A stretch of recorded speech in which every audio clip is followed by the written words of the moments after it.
Here's some quick tips on wiring. You want to strip approximately 1/4 inch of insulation off.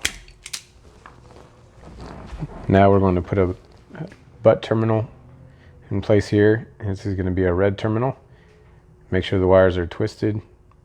There's no stray strands sticking out before putting the butt splice on there. I only use the marine butt splices.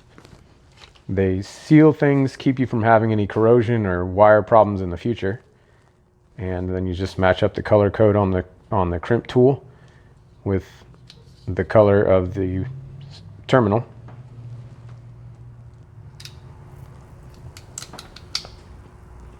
Crimp it securely. Give it a quick tug, make sure it doesn't pull off, because if it pulls off, it will fail in the future. Everything is crimped and pull tested. Now it's time to heat shrink the terminals.